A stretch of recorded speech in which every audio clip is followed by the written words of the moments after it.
Anakku membuang semua harta hidupku ke tempat sampah, dan istrinya hanya mengejekku. Kau tak dibutuhkan lagi, pergilah. Aku berdiri di tengah puing-puing kenangan yang hancur itu. Aku tersenyum lalu menelepon. 3 hari kemudian, mereka panik mencariku. Ada 76 panggilan tak terjawab dari mereka. Mereka pikir mereka telah menghapusku, tapi mereka salah.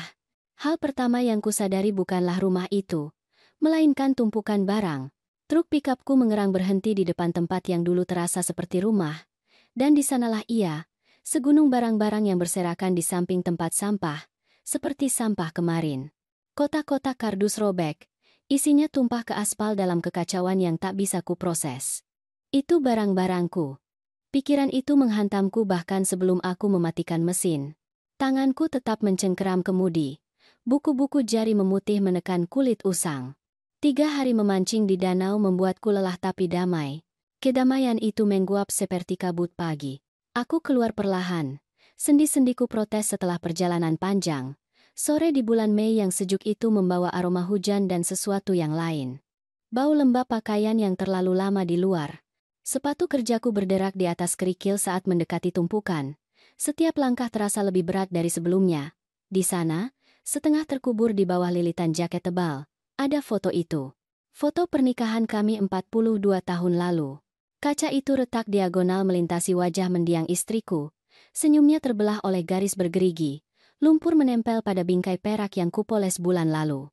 Ini pasti salah. Ini harusnya salah. Tapi bukti terus bertambah. Jam tangan ulang tahunku, yang dibelikan istriku dengan menabung selama 3 bulan. Ia tergeletak terbalik di genangan air. Kacanya pecah. Tali kulitnya basah, mungkin rusak. Aku mengambilnya dengan jari-jari gemetar. Air menetes melalui buku-buku jariku.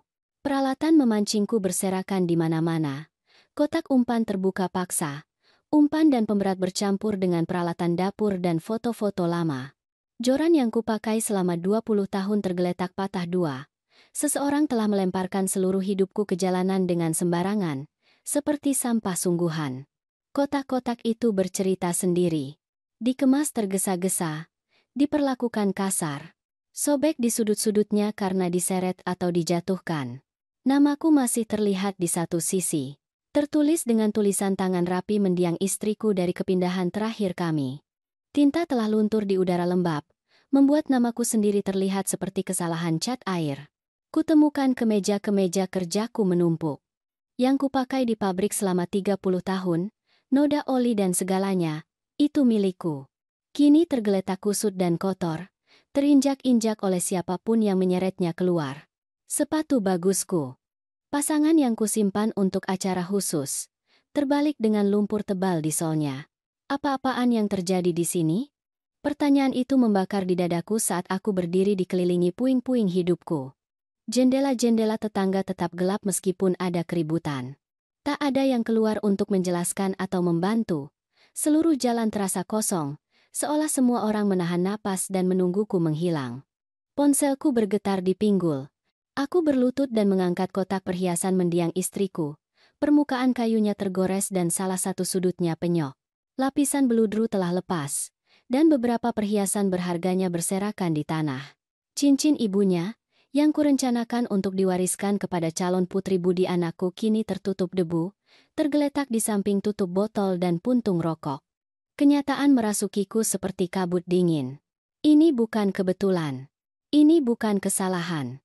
Seseorang sengaja mengemas semua yang kumiliki dan membuangnya seperti sampah. Seseorang telah membuat keputusan untuk menghancurkan 40 tahun pemeliharaan hati-hati, 40 tahun kenangan, 40 tahun membangun kehidupan. Aku berdiri tegak, punggungku sakit membungkuk di atas barang-barang yang berserakan. Rumah itu menjulang di depanku, jendelanya gelap dan tak ramah. Aku butuh jawaban. Aku perlu mengerti mengapa seluruh keberadaanku kini menghiasi jalanan seperti obral barang bekas yang gagal. Saatnya mencari tahu apa yang sebenarnya terjadi di sini. Aku berjalan ke pintu depan, melangkahi kertas-kertas berserakan dan bingkai foto pecah. Setiap langkah kini terasa disengaja, penuh tujuan. Seseorang harus menjelaskan kekacauan ini, dan mereka harus menjelaskannya sekarang juga. Kunci masuk ke lubang kunci, berputar setengah, lalu berhenti total. Aku mencoba lagi, memberi tekanan lebih, menggoyang-goyangkan logam itu seperti yang kulakukan ribuan kali sebelumnya. Nihil. Kunci itu menolak bergerak, sekokoh dan sekeras jika aku mencoba membuka brankas bank dengan pisau mentega. Mereka mengganti kuncinya. Mereka benar-benar mengganti kunci di rumahku sendiri. Tanganku gemetar sekarang, membuat sulit memegang kunci. Aku mencabutnya dan memeriksanya, seolah kuningan itu entah bagaimana telah berubah selama perjalanan memancingku. Tepi usang yang sama, goresan yang sama yang kuhafal selama bertahun-tahun. Kunci itu berbeda, bukan kuncinya. Aku meraba ponselku, menggulir kontak dengan jari-jari canggung. Budi dulu, dia akan menjelaskan kekacauan ini. Dia akan memperbaiki segalanya.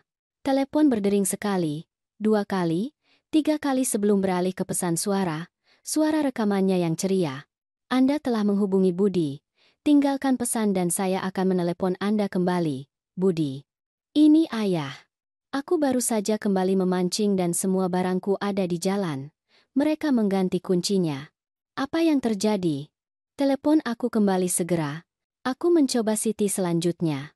Meskipun berbicara dengan menantuku selalu terasa seperti berjalan di ladang ranjau.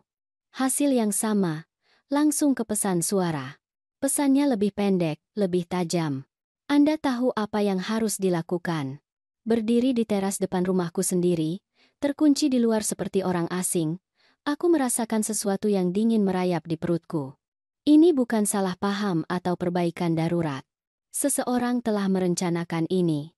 Seseorang telah menunggu sampai aku pergi dan kemudian secara sistematis menghapusku dari tempat yang kusebut rumah selama 15 tahun. Bayangan malam semakin panjang, dan udara musim semi membawa hawa dingin yang tak ada 1 jam sebelumnya. Aku berjalan melintasi halaman menuju rumah Pak Derajat, tetanggaku selama 8 tahun. Jika ada yang tahu apa yang terjadi, itu dia. Orang itu memperhatikan segalanya. Aku mengetuk pintunya. 3 ketukan tajam yang bergema di jalan yang sepi. Langkah kaki mendekat, hati-hati dan terukur. Pintu terbuka sedikit, memperlihatkan wajah Pak Derajat yang keriput. Matanya melesat melewatinya ke barang-barangku yang berserakan. Pak Derajat, apakah Bapak tahu apa yang terjadi di sini? Semua barang saya ada di jalan dan saya tidak bisa masuk ke rumah saya. Ekspresinya berubah, tidak nyaman dan mengelak. Maaf, Pak Arman. Saya belum melihat sesuatu yang aneh. Mungkin semacam kesalahan. Kesalahan. Aku menunjuk ke tumpukan barang-barangku. Itu 40 tahun hidup saya di samping sampah. Seseorang mengganti kunci saya saat saya memancing. Bapak pasti melihat sesuatu. Tatapan Pak Derajat menjauh. Fokus pada sesuatu di belakang bahuku. Saya sibuk dengan halaman saya, tidak benar-benar memperhatikan apa yang terjadi di sana. Kebohongan itu menggantung di antara kami seperti asap. Pak Derajat telah pensiun selama 6 tahun dan menghabiskan sebagian besar hari diposisikan di jendela depan, mengawasi lingkungan seperti petugas keamanan. Dia tahu persis apa yang telah terjadi, tapi dia tidak akan memberitahuku. Dengar.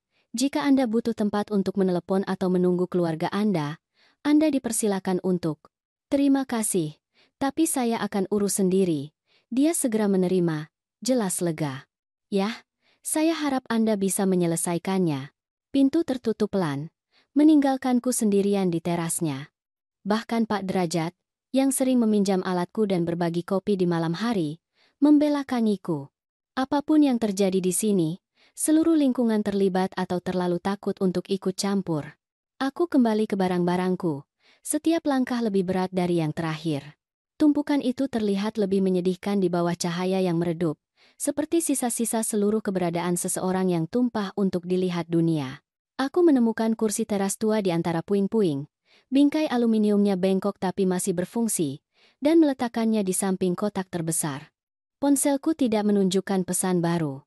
Aku mencoba menelepon Budi lagi, lalu Siti.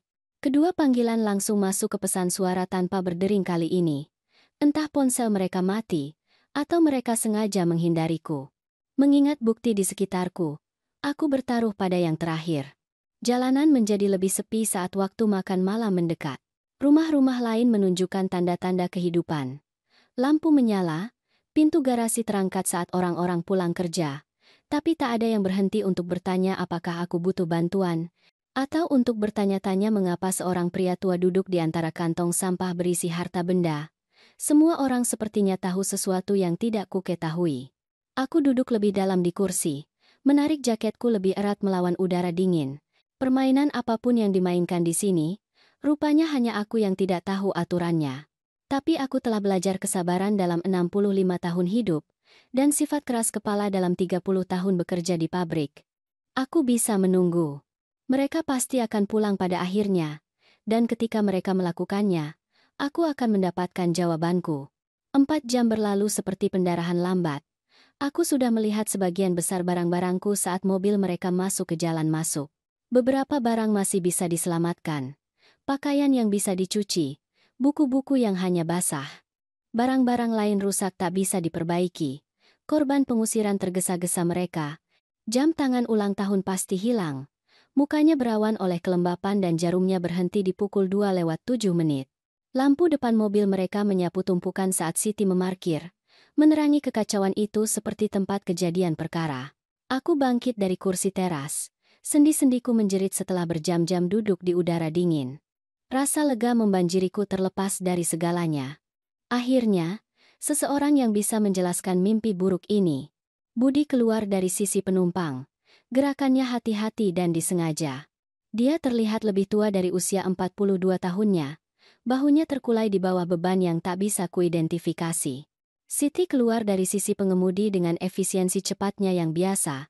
Rambut pirangnya sempurna meskipun hari sudah panjang. Budi. Siti. Syukurlah kalian di sini.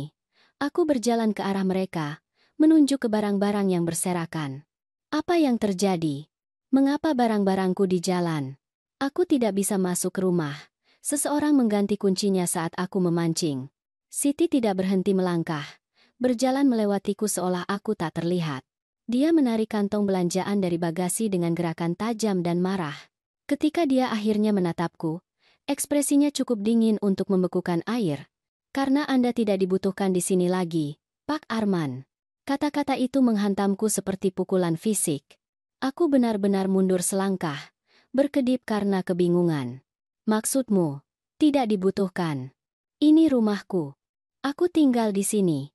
Pernah tinggal, koreksinya, membanting bagasi tertutup. Masa lampau. Hipoteknya sudah lunas sekarang. Tugas Anda di sini selesai. Ambil sampah Anda dan pergi. Tugasku. Frasa itu tak masuk akal. Siti, aku tidak mengerti apa yang kau bicarakan. Ini rumahku. Aku sudah membayar hipotek selama. Tepat sekali. Senyumnya setajam pecahan kaca. Anda membayarnya. Misi berhasil. Kami tidak membutuhkan Anda lagi. Aku beralih ke Budi. Sangat membutuhkan kewarasan dalam kegilaan ini. Nak, apa yang dia bicarakan? Katakan padaku apa yang terjadi di sini. Budi tidak bisa menatap mataku. Dia menatap tanah. Tangan dimasukkan jauh ke dalam saku. Seperti anak kecil yang bersalah. Aku minta maaf, ya, gumamnya, nyaris tak terdengar. Kami mencoba membuatnya berhasil. Tapi apa? Aku mengulurkan tangan kepadanya, dan dia benar-benar tersentak menjauhi sentuhanku. Budi, tatap aku. Aku ayahmu. Aku tinggal di rumah ini selama 15 tahun.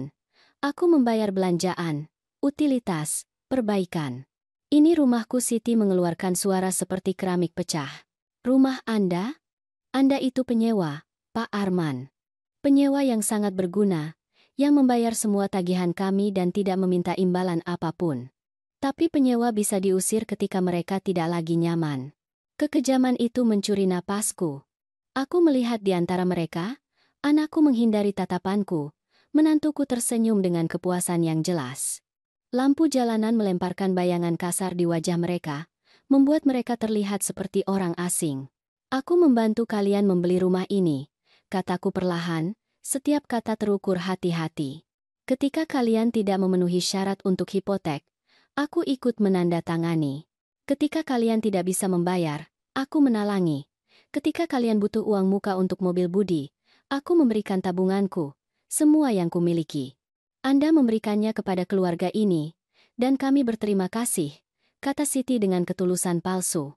Sungguh, kami berterima kasih. Tapi rasa terima kasih tidak berarti kami harus menampung Anda selamanya. Anda sudah tua, Pak Arman. Anda memakan ruang, Anda menginjak lumpur di rumah saya yang bersih, Anda meninggalkan piring di wastafel, dan Anda menonton televisi terlalu keras.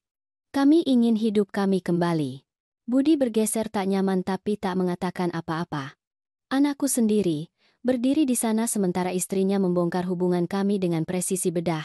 Bocah yang kuajarkan naik sepeda, kubantu dengan pekerjaan rumah, kudukung melalui kuliah, direduksi menjadi kaki tangan yang diam dalam pengasinganku. Kemana aku harus pergi? Pertanyaan itu keluar lebih kecil dari yang kuinginkan, diwarnai kerentanan yang membuatku membenci diriku sendiri. Itu bukan lagi masalah kami. Siti berbalik ke pintu depan, kantong belanjaan di tangan. Anda sudah dewasa, pikirkan sendiri.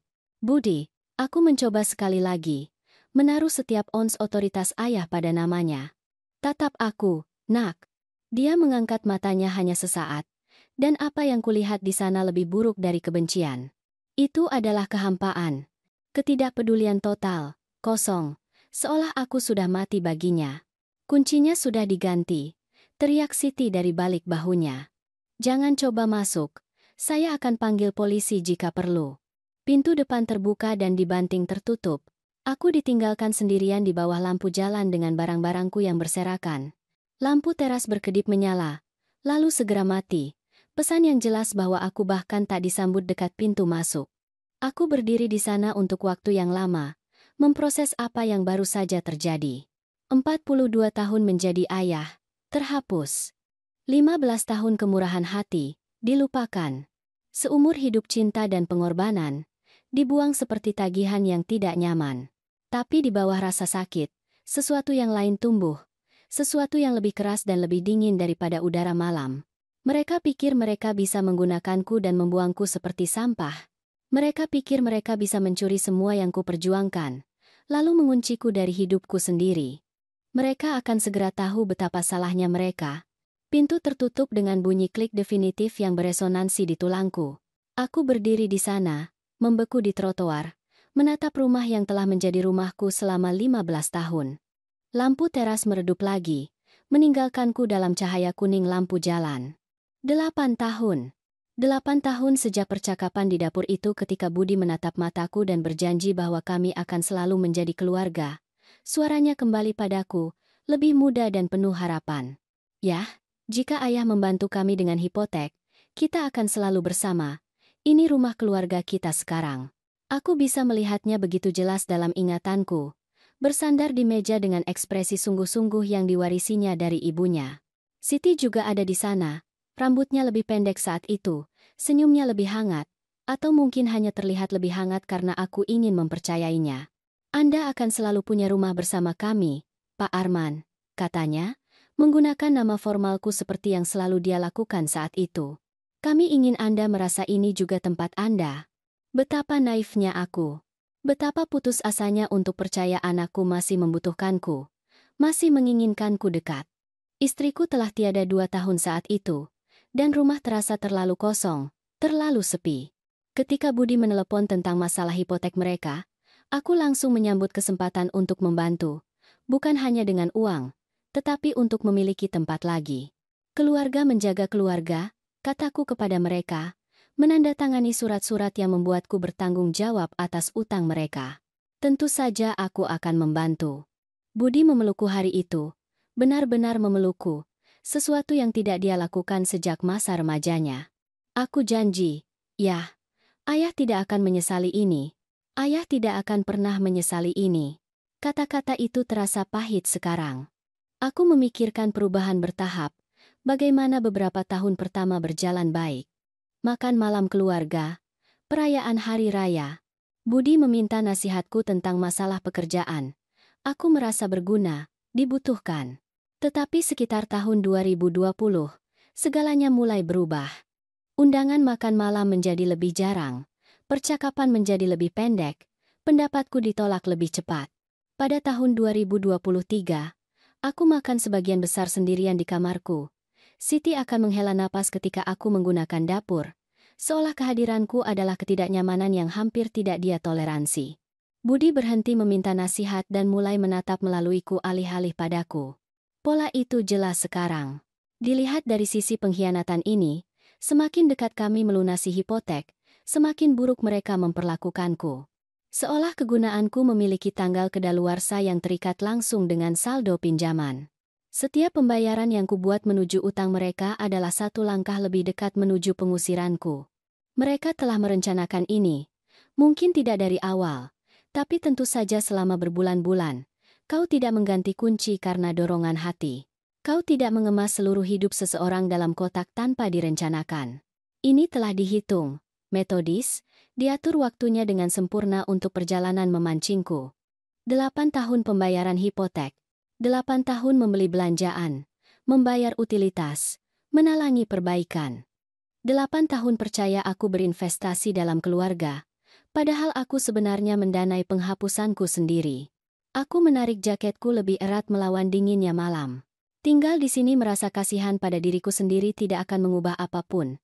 Budi telah membuat pilihannya, dan itu bukan aku. Siti telah memenangkan permainan apapun yang dia mainkan selama bertahun-tahun. Mereka telah mendapatkan apa yang mereka inginkan. Rumah yang lunas dan kebebasan dari ketidaknyamanan rasa terima kasih. Tapi mereka telah membuat satu kesalahan penting dalam perhitungan mereka. Mereka berasumsi aku tidak berdaya, bahwa seorang pria tua tanpa tempat tujuan hanya akan menghilang diam-diam ke dalam program bantuan apapun yang ada untuk orang tua yang dibuang. Mereka telah memperlakukanku seolah aku sudah mati, hanya beban yang menunggu untuk dikubur. Saatnya menunjukkan betapa salahnya mereka. Aku berbalik dan berjalan kembali menuju barang-barangku yang berserakan. Langkahku tegas dan terarah. Tumpukan itu terlihat berbeda sekarang. Bukan seperti sampah, tapi seperti bukti. Aku mendekati harta bendaku yang berserakan dengan mata seorang montir, menilai apa yang bisa diselamatkan dan apa yang pantas ditinggalkan. 40 tahun bekerja di pabrik telah mengajarkanku untuk berpikir secara sistematis, untuk memecahkan masalah dengan analisis hati-hati daripada reaksi emosional. Ini hanyalah masalah lain yang membutuhkan solusi praktis. Foto pernikahan adalah hal pertama yang masuk ke taksi trukku. Pecahan kaca dan segalanya, beberapa hal layak dilestarikan terlepas dari kerusakannya. Kotak perhiasan istriku menyusul, bersama dengan beberapa perhiasan imitasi ibunya yang selamat dari pengemasan tergesa-gesa Siti. Itu tidak berharga bagi orang lain, tapi tak ternilai bagiku. Alat-alat kerjaku berserakan di antara pakaian dan perabot rumah tangga.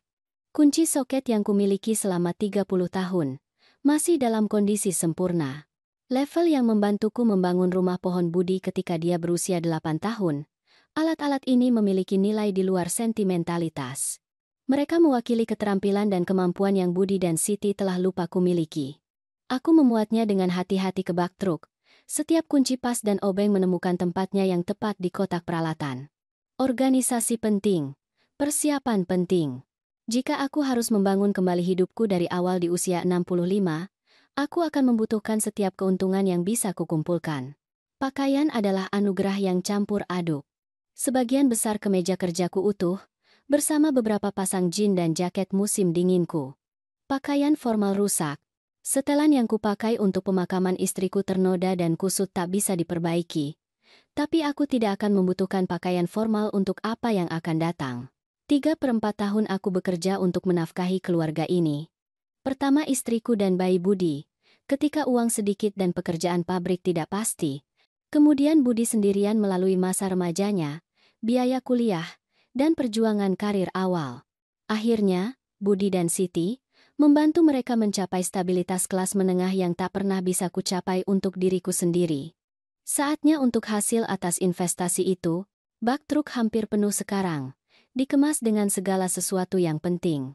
Aku harus meninggalkan beberapa perabotan. Lemari rias yang telah dihaluskan istriku, kursi malas tempat aku menonton televisi hampir setiap malam. Tapi harta benda hanyalah beban mati sekarang. Aku butuh mobilitas, fleksibilitas, kebebasan untuk bertindak tanpa beban. Aku melihat sekali lagi puing-puing yang telah menjadi hidupku 2 jam lalu. Sungguh menakjubkan betapa cepatnya 40 tahun dapat direduksi menjadi apa yang muat di truk pickup. Tapi pengurangan juga berarti penyulingan. Hanya menyimpan apa yang penting, berharga, bermakna. Budi dan Siti pikir mereka telah menang dengan membuangku. Mereka pikir mengeluarkanku dari rumah mereka akan mengeluarkanku dari hidup mereka. Mereka telah meremehkan perbedaan antara menyingkirkan seseorang dan benar-benar menyingkirkan seseorang. Aku naik ke kursi pengemudi dan memutar kunci. Mesin menyala segera. Mesin yang andal menanggapi tangan yang berpengalaman. Di kaca spion aku bisa melihat rumah semakin kecil saat aku pergi. Jendelanya gelap dan tak ramah. Tapi aku tidak menghilang ke malam seperti yang mereka harapkan. Aku hanya mengubah posisi. Pindah ke tempat yang lebih tinggi di mana aku bisa melihat seluruh medan pertempuran dengan jelas. Saatnya menunjukkan kepada mereka seperti apa 43 tahun pengalaman ketika berhenti bersyukur. Papan nama neon motel murah berkedip merah melawan kegelapan saat aku masuk ke tempat parkir. Tempat itu terlihat persis seperti apa adanya. Motel pinggir jalan untuk pelancong yang membutuhkan tempat tinggal dasar tanpa embel-embel. 2 lantai pintu identik. Mesin es berdengung di setiap ujung. Dan bau knalpot jalan raya yang bercampur dengan pembersih industri, sempurna untuk seseorang yang perlu menghilang sementara sambil merencanakan langkah selanjutnya. Petugasnya adalah seorang mahasiswa dengan mata lelah yang mungkin berusia 25 tahun. Dengan ketidakpedulian terlatih dari seseorang yang bekerja shift malam, dia nyaris tak mendongak dari majalahnya saat aku mendekati konter. "Berapa malam?" tanyanya, menggeser formulir pendaftaran di permukaan laminasi. "1 malam saja untuk saat ini," jawabku, menandatangani namaku dengan hati-hati. Kita lihat bagaimana kelanjutannya dari sana. Kamar 127 persis seperti yang kuharapkan. Tempat tidur ukuran penuh dengan selimut bunga yang telah melihat dekade yang lebih baik, meja kecil di dekat jendela, dan kamar mandi yang nyaris tak cukup besar untuk berbalik. Karpet menunjukkan pola jejak dari ribuan tamu sebelumnya, dan pemanas berderak ketika menyala. Tapi bersih. Itu pribadi, dan harganya $50 semalam. Aku pernah menginap di tempat yang lebih buruk selama tahun-tahun pabrikku. Aku membawa kotak-kotakku masuk satu persatu. Punggungku protes setelah hari yang panjang. Truk bisa tetap dimuat dengan segala sesuatu yang lain. Tidak ada gunanya membongkar apa yang harus kupak lagi. Tapi aku butuh barang-barang penting. Pakaian untuk besok, kotak perhiasan istriku, dan folder kertas-kertas penting yang kusematkan dari puing-puing. Cahaya neon kamar mandi sangat keras setelah cahaya hangat lampu jalan. Di cermin, aku terlihat lebih tua daripada yang kurasakan pagi ini. Hari itu telah mengukir garis-garis baru di sekitar mataku, menambah beban di bahuku. Tapi tanganku mantap, pikiranku jernih. Itu yang penting sekarang. Aku meletakkan kotak perhiasan istriku dan foto pernikahan kami di nakas, menciptakan tempat perlindungan memori kecil di ruang sementara ini. Kaca yang pecah membelah senyumnya menjadi 2. Tapi matanya tidak berubah. Terang dengan optimisme yang telah membawa kami melalui 38 tahun pernikahan. Dia tahu bagaimana mencintai tanpa syarat. Bagaimana membangun daripada menghancurkan. "Seharusnya aku melakukan ini bertahun-tahun yang lalu," kataku pada fotonya pelan. "Seharusnya melihat apa yang mereka lakukan sebelum sejauh ini. Tapi penyesalan adalah kemewahan yang tak bisa kubeli." Istriku meninggal dengan keyakinan bahwa Budi adalah pria baik yang akan menjaga ayahnya yang menua. Aku tidak akan mencemarkan ingatannya dengan membiarkan keyakinannya terbukti tak berdasar. Pada pukul 6 tepat pagi, aku berpakaian lengkap dan siap beraksi. Aku memuat barang-barangku yang tersisa kembali ke truk dan check-out di meja depan. Petugas yang sama masih di sana. "Semuanya baik-baik saja?" tanyanya secara otomatis. "Lebih baik dari yang diperkirakan," jawabku, bersungguh-sungguh. Udara pagi segar dan penuh kemungkinan. Aku punya uang di bank, keterampilan yang masih berharga, dan opsi hukum yang tidak diketahui Budi dan Siti. Yang terpenting, aku memiliki keuntungan diremehkan oleh orang-orang yang mengira mereka memahamiku sepenuhnya. Saatnya mendidik mereka tentang kesalahan mereka. Aku menyalakan truk dan keluar ke jalan raya, menuju kembali ke kota dengan rasa tujuan yang sama yang kurasakan 40 tahun sebelumnya, ketika aku memulai pekerjaan pertamaku. Ada pekerjaan yang harus dilakukan, masalah yang harus dipecahkan, dan keadilan yang harus ditegakkan. Budi dan Siti ingin aku keluar dari hidup mereka. Mereka akan segera mengetahui bahwa terkadang kamu mendapatkan persis apa yang kamu minta.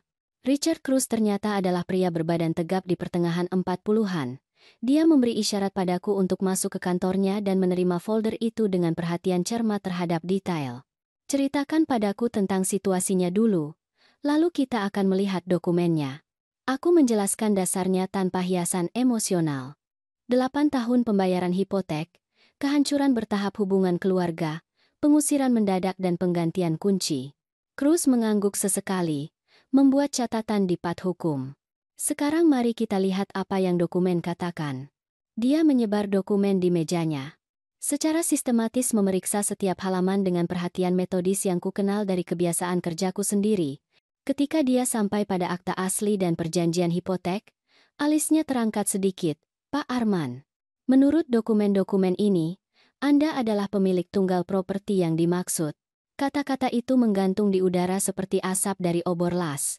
Bagaimana dengan hipoteknya? Tanyaku. Budi dan Siti tinggal di sana. Mereka bilang aku membantu mereka membeli rumah mereka. Hipotek dikeluarkan hanya atas nama Anda. Anda memenuhi syarat untuk pinjaman. Anda telah melakukan semua pembayaran, dan catatan pajak properti menunjukkan Anda sebagai pemilik resmi. Anak dan menantu Anda sama sekali tidak memiliki klaim hukum atas rumah itu. Cruz membalikkan akta ke arahku, menunjuk ke bagian-bagian yang relevan. Namaku muncul di semua tempat penting. Peminjam, pemilik, pihak yang bertanggung jawab. Budi dan Siti tidak ditemukan dalam bahasa hukum yang sebenarnya penting. Tapi mereka tinggal di sana. Mereka telah memperlakukannya sebagai rumah mereka selama 8 tahun. Tinggal di properti tidak menetapkan kepemilikan. Paling-paling, mereka bisa dianggap penyewa, meskipun saya tidak melihat perjanjian sewa formal. Secara hukum, Anda memiliki hak penuh untuk merebut kembali properti Anda dan mengusir penghuni yang tidak sah. Kepuasan dimulai di dadaku dan menyebar keluar seperti kehangatan makanan yang enak. 8 tahun diperlakukan seperti beban. 8 tahun kemurahan hatiku dilemparkan kembali kepadaku. 8 tahun menyaksikan anakku memilih istrinya daripada ayahnya. Dan selama ini, mereka telah tinggal di rumahku, makan makanan yang kubeli, menggunakan utilitas yang kubayar, di rumah yang tak memiliki hak hukum untuk mereka tempati.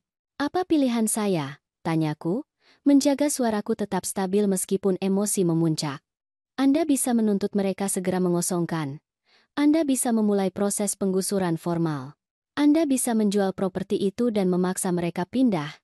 Sebagai pemilik hukum, Anda memiliki pengaruh yang cukup besar dalam situasi ini. Cruz meninjau dokumen sekali lagi. Hipotek telah lunas sepenuhnya per bulan lalu. Anda memiliki properti itu secara bebas dan jelas. Bernilai sekitar $400.000 di pasar saat ini. $400.000? Aku hidup seperti kasus amal. Di rumahku sendiri yang bernilai $400.000. Bersyukur atas hak istimewa membayar tagihan orang lain. Ironinya begitu sempurna, hampir membuatku tertawa. 3 minggu kemudian, aku kembali ke kota dengan kulit kecoklatan yang menunjukkan waktu luang yang panjang, dan perspektif yang telah diklarifikasi oleh jarak. Budi dan Siti mendekat seperti pengungsi dari kehidupan mereka sendiri. 3 minggu mencari telah meninggalkan bekas yang terlihat. Budi terlihat 5 kilogram lebih kurus. Penampilannya yang biasanya rapi digantikan oleh pakaian kusut dan mata cekung. Citra Siti yang terpelihara sempurna telah retak. Arman, akhirnya, suara Siti membawa kelegaan bercampur keputusasaan. Kami telah mencari Anda di mana-mana. Budi sedikit tertinggal di belakang istrinya, tidak bisa menatap mataku secara langsung. Ayah, tolong, kita perlu bicara. Jangan jual rumahnya. Kita bisa mencari jalan keluar. Aku meletakkan koperku dengan hati-hati. Sebulan yang lalu mereka berbicara kepadaku dengan otoritas meremehkan. Sekarang mereka terdengar seperti orang yang memohon sesuatu yang tidak mampu mereka hilangkan. Mencari jalan keluar apa tepatnya? Aku menjaga suaraku tetap datar, profesional. Apa yang perlu didiskusikan? Kami mendatangi setiap rumah teman yang pernah Anda sebutkan, kata Siti, kata-kata berjatuhan. Bahkan adik istri Anda di kota sebelah. Tak ada yang tahu di mana Anda berada. Kami putus asa. Kata itu menggantung di antara kami seperti asap. Putus asa. Sebulan yang lalu, aku yang putus asa. Duduk di antara kantong sampah saat mereka mengunciku dari rumahku sendiri. Simetri itu hampir puitis. Pilihan kata yang menarik, kataku. Aku meraih pegangan koperku. Sebulan yang lalu, aku diberitahu bahwa aku tidak dibutuhkan lagi. Ingat. Budi akhirnya mendongak. Wajahnya menunjukkan penyesalan yang hanya datang dari melihat asumsi nyaman runtuh secara real time. Ayah, kami membuat kesalahan. Mungkin kami berbicara terlalu cepat, bertindak terlalu kasar. Mungkin, kataku. Kata itu keluar lebih tajam dari yang kuinginkan. Kalian membuang barang-barangku ke jalan seperti sampah. Kalian mengganti kunci di rumahku sendiri. Kalian menyuruhku menghilang dari hidup kalian. Dan sekarang kalian terkejut aku menerima nasihat kalian. Siti mencoba sudut yang berbeda. Suaranya mengambil nada manipulatif yang kudengar dia gunakan dengan pegawai toko. Arman, Anda menyakiti kami untuk menyakiti kami. Ini bukan tentang keadilan. Ini tentang balas dendam. Balas dendam? Aku hampir tertawa. Siti, aku menjual rumahku. Rumahku, yang kumiliki, yang kubayar. Atas mana Anda sama sekali tidak memiliki klaim hukum. Bagaimana tepatnya membuang properti saya sendiri adalah balas dendam. Kenyataan hukum menghantam mereka seperti air dingin. Selama 8 tahun, mereka hidup seolah rumah itu milik mereka. Seolah kontribusiku adalah amal sukarela. Daripada pemilik yang merawat propertinya sendiri, mereka telah meyakinkan diri mereka sendiri bahwa kepemilikan berarti kepemilikan. Bahwa tinggal di suatu tempat menciptakan hak. Kami berbicara dengan pengacara, kata Budi pelan. Mereka memberitahu kami. Mereka menjelaskan tentang akta, surat-surat hipotek. Maka kalian mengerti situasinya, kataku. Aku mulai berjalan menuju pintu masuk gedung apartemen. Kalian secara ilegal menduduki rumahku. Aku menjualnya. Pemilik baru akan memutuskan apakah mereka ingin penyewa. Mereka mengikutiku melintasi tempat parkir.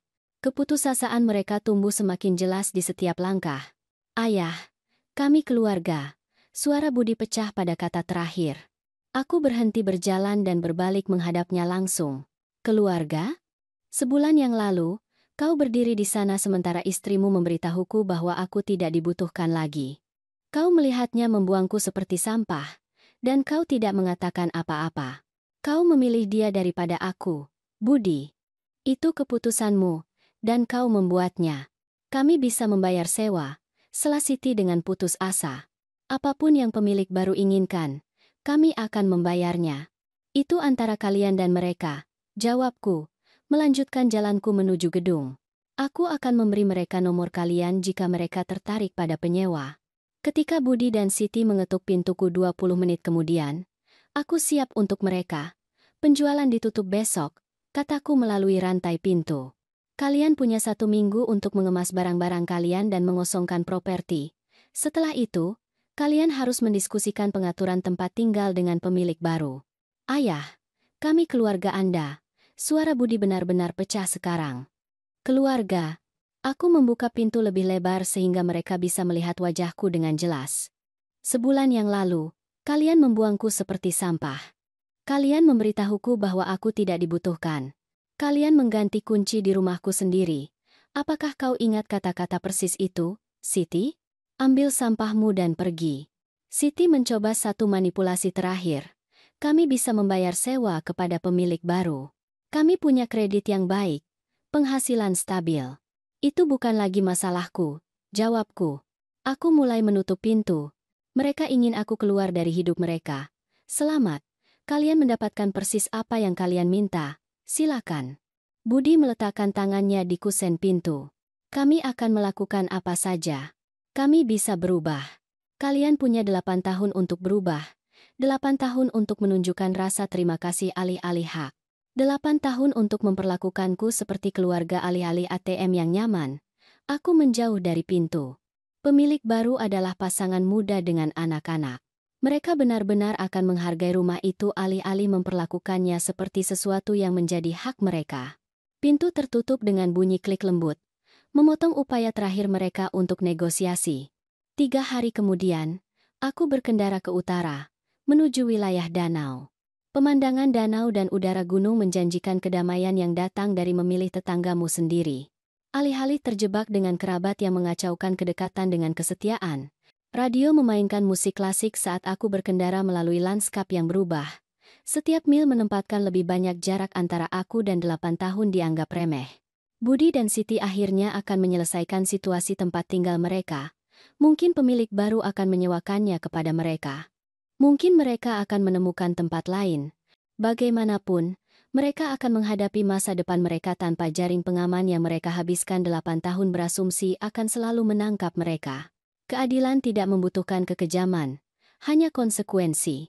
Mereka telah mengajarkanku bahwa keluarga itu bersyarat, bahwa rasa terima kasih memiliki batas, bahwa cinta bisa dibuang ketika menjadi tidak nyaman. Aku telah terbukti menjadi murid yang sangat baik. Jalan raya terbentang di depan seperti kemungkinan itu sendiri, berkendara menuju kehidupan di mana penghargaan tidak akan dianggap remeh. Dan keluarga akan berarti sesuatu yang lebih dalam dari kewajiban yang nyaman. Terkadang, balas dendam terbaik hanyalah membiarkan orang mengalami hasil alami dari pilihan mereka sendiri.